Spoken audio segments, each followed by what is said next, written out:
حتى أهل البدع والأهواء، أهل البدع العقائدية وأهل البدع السياسية.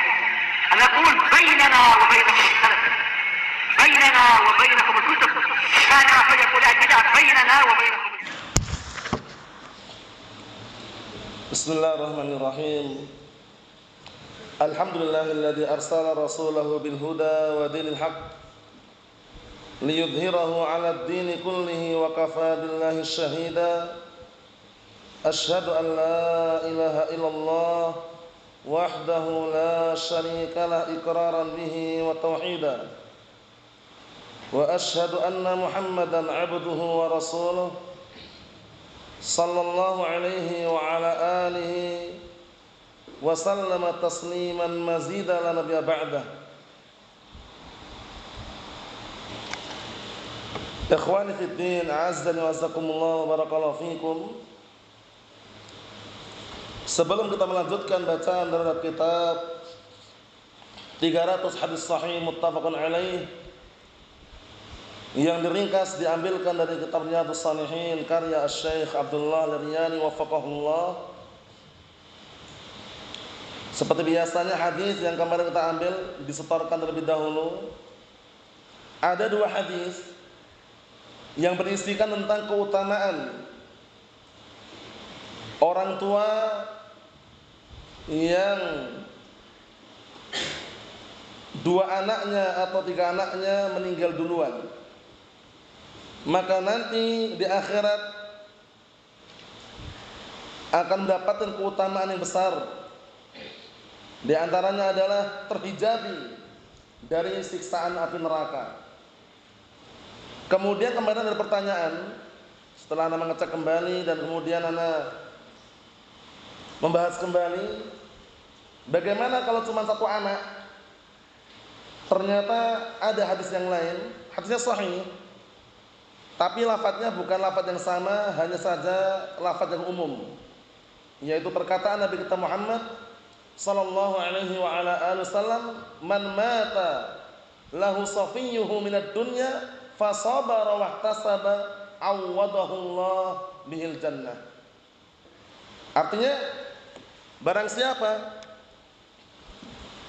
orang yang dia sayangi itu meninggal duluan, anak, misalkan kita sayang dengan anak tersebut walaupun satu orang, biasanya kan sangat sayang kan, meninggal duluan. Nah di dunia barakallahu fi, kemudian orang tersebut sabar, maksudnya keluarganya, dan mengharapkan pahala dari Allah, niscaya Allah Ta'ala akan gantikan untuk dia surga. Itu lafaznya umum. Anak satu pun dapat keutamaan juga, walaupun yang meninggal anaknya cuma satu. Paham ya? Dengan lafaz yang umum tadi itu. Bagaimana kalau keguguran? Nah barakallahu fiik, keguguran. Adapun kalau keguguran, para ulama merinci kegugurannya di usia berapa bulan. Seperti Syekh Abdul Aziz Ibn Abdullah bin Baz rahmatullah alaih, beliau dimintai fatwa seputar hal tersebut. Beliau merinci kalau sudah usia 4 bulan atau kurang lebih 120 hari sudah berbentuk, janinnya berbentuk manusia, kemudian keguguran, maka hukumnya berlaku seperti anak kecil yang meninggal sebelum dewasa. Jadi pahami ya? Nah, dan diperlakukan seperti jenazah atau mayat yang lainnya. Dimandikan, dikafani. Kemudian faedah berikutnya, kalau kegugurannya sebelum usia 4 bulan, belum berbentuk biasanya ya, masih barakallahu fi, mungkin gumpalan daging atau yang semisalnya, belum berbentuk manusia intinya. Itu barakallahu fi, tidak berlaku seperti hadis yang kita baca kemarin. Tapi mendapatkan keutamaan yang lain kalau dia mau sabar. Sabar dan mengharapkan pahala dari Allah Ta'ala, maka dia mendapatkan keutamaan yang lain. Tapi untuk mendapatkan keutamaan seperti yang tercantum dalam hadis yang kemarin kita baca, itu syaratnya kalau sudah berbentuk. Sudah paham ya? Nah, kegugurannya sudah berbentuk ketika usia 4 bulan atau ke atas, 4 bulan ke atas.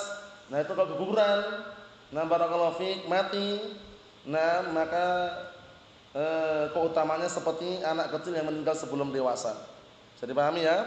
Bisa memberikan syafaat dan bahkan bisa barakallahu fiik, menjadi penyebab keluarganya bapak atau ibunya untuk masuk ke dalam surga.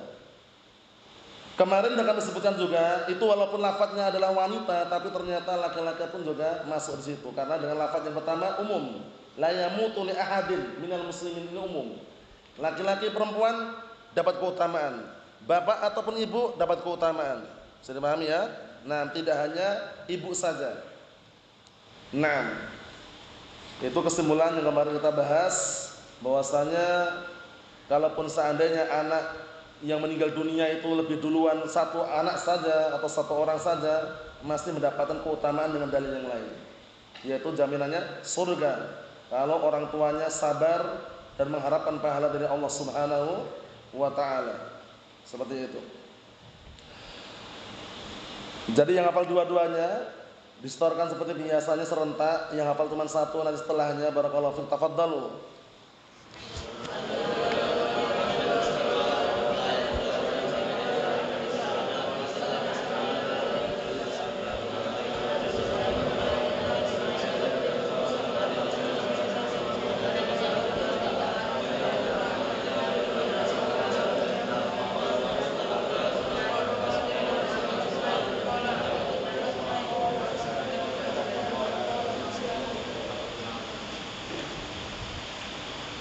Na'am barakallahu fiik. Hafidha? Tafadhal.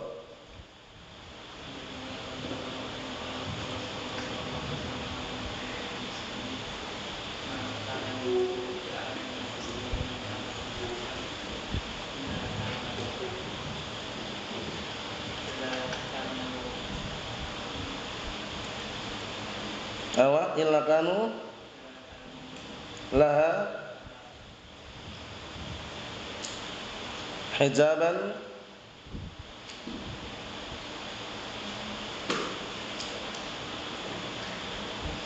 illa kanu laha hijaban minan nar. Belum? Hah? Atas tayyib. Kita ulangi. La yamutu fatamassahu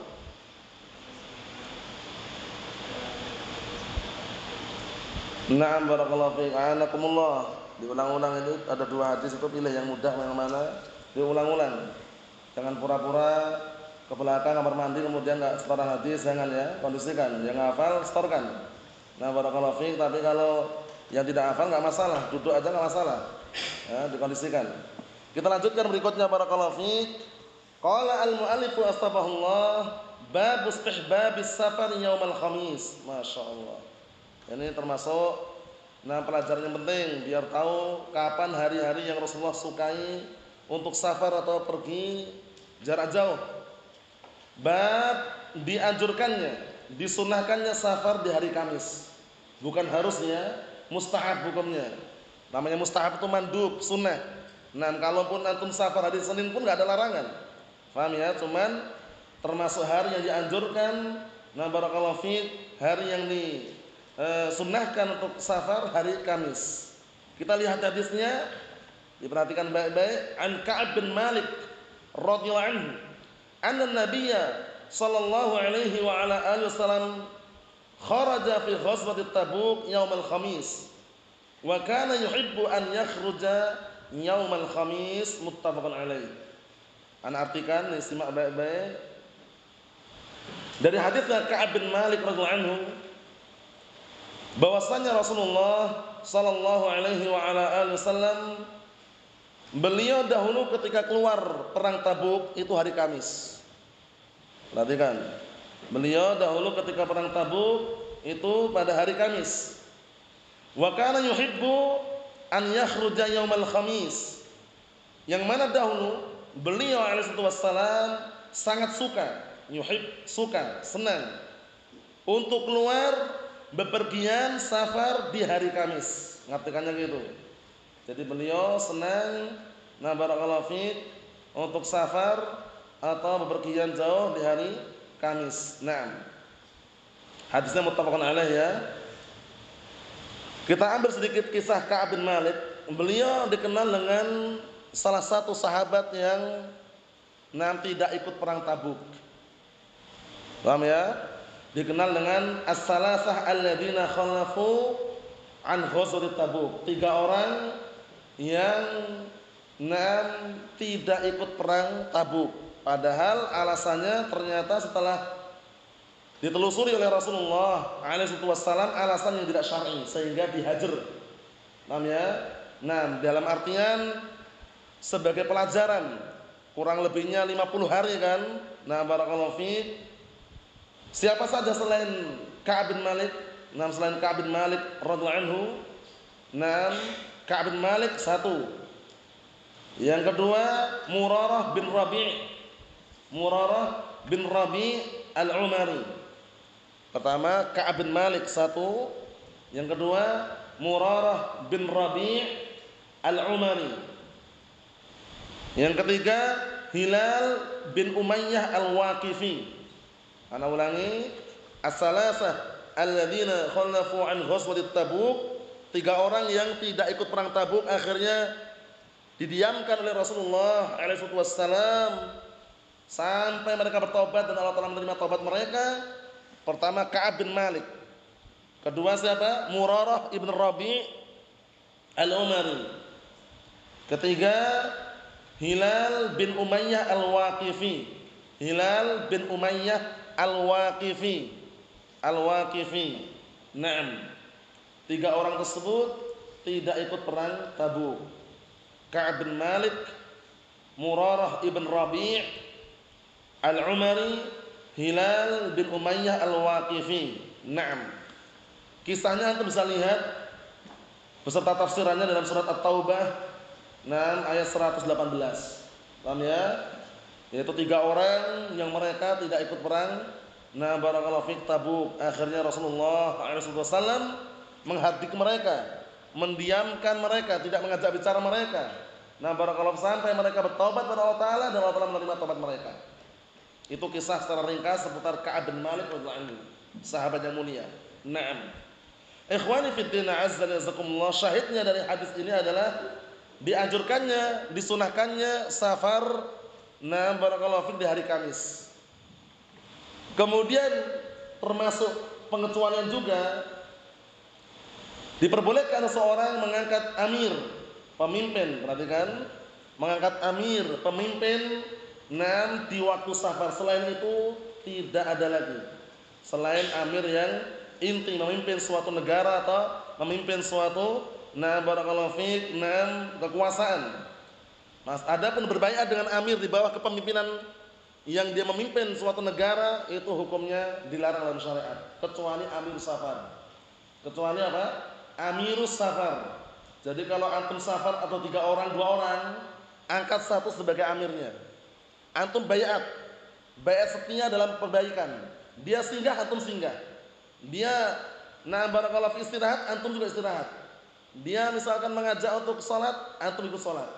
Ya, tidak boleh menyelisih amir tersebut di waktu barakallahu fi perjalanan safar tadi, sampai pulang dari safar kembali mukim, enggak ada lagi ketaatan pada amir tadi. Itu pengecualian ya.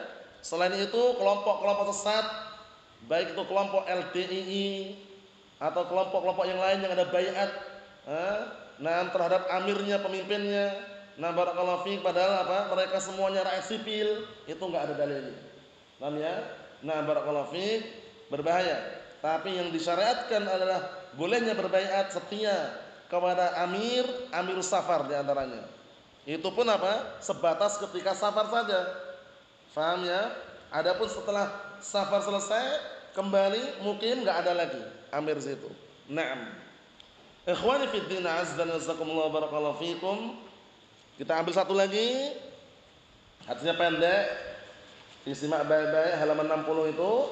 Qala al-mu'allifu asbahullah, istihbabu ta'jilil musafir ar-ruju' ila ahlihi idza qada hajatahu. Masyaallah.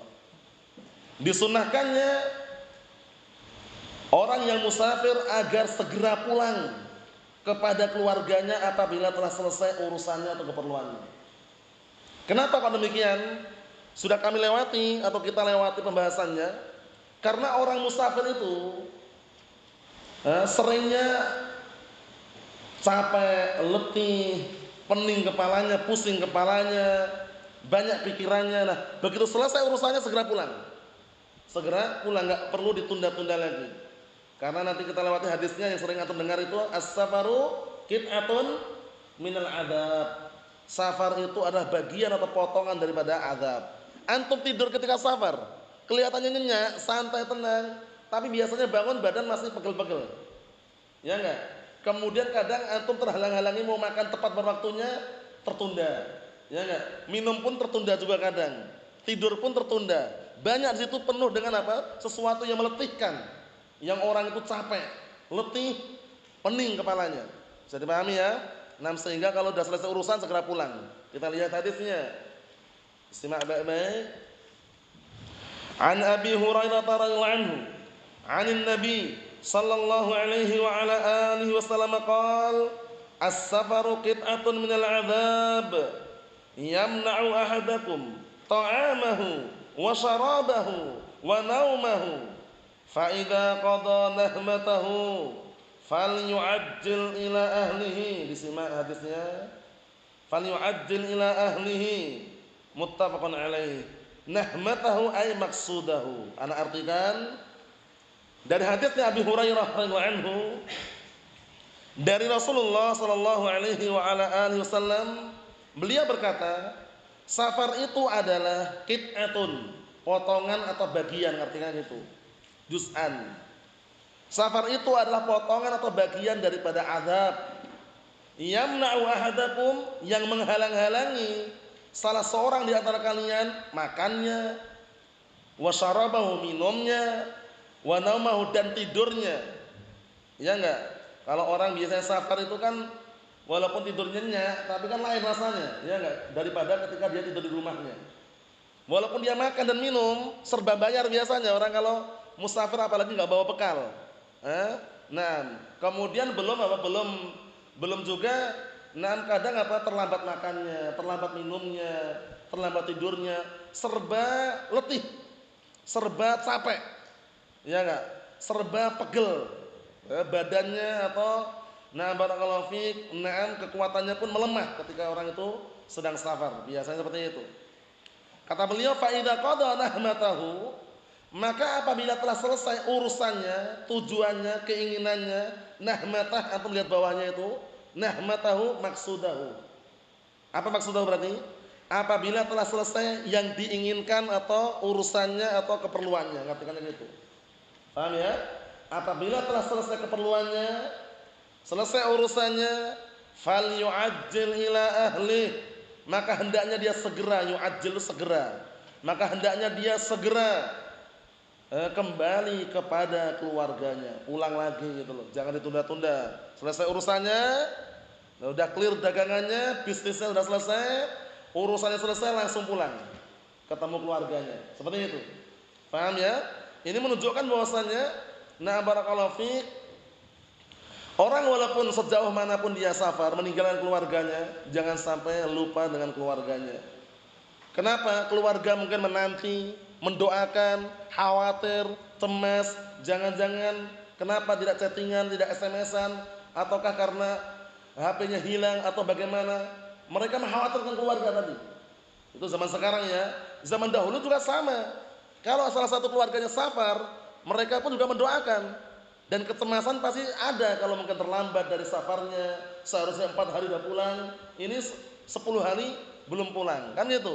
Nah, makanya kalau selesai urusannya pulang kembali pada keluarganya. Falyu'ajjil ila ahli, maka hendaknya dia segera pulang kepada keluarganya. Bisa dipahami hadis ini ya? Nah, hadis ini penting sekali. Jadi kalau orang lagi safar, sudah selesai keperluannya, selesai kebutuhannya, nggak ada keperluan yang lain, bismillah langsung. Nah, segera pulang kepada keluarganya, biar keluarga pun senang. Kemudian di waktu safar ya, kalau memungkinkan untuk komunikasi, memberikan kabar, alhamdulillah kaifahaluk, di rumah baik-baik saja, bagaimana anak-anak, sudah makan atau belum, itu bagus juga pertanyaan-pertanyaan tadi itu ya, untuk menghibur keluarganya di rumah, biar istilahnya itu ada semacam perhatian. Nah, barakallahu fiik, salah satu keluarganya yang pergi safar tapi masih ingat keluarganya di rumah, kan itu. Nah, itu tidak ada salahnya. Dan bahkan sangat sangat dianjurkan agar agar senantiasa terjalin komunikasi. Paham ya? Naam. Ikhwani fid din, azza wa jazakumullah, barakallahu fikum. Dua hadis ini yang kita baca, insyaallah taala disetorkan pada pertemuan yang akan datang. Yang hafal dua-duanya hani'an lahu. Yang hafal cuma satu tidak masalah. Yang paling terpenting dihafalkan walaupun satu dan disetorkan. Wallahu a'lam bissawab. Walhamdulillahirabbil alamin.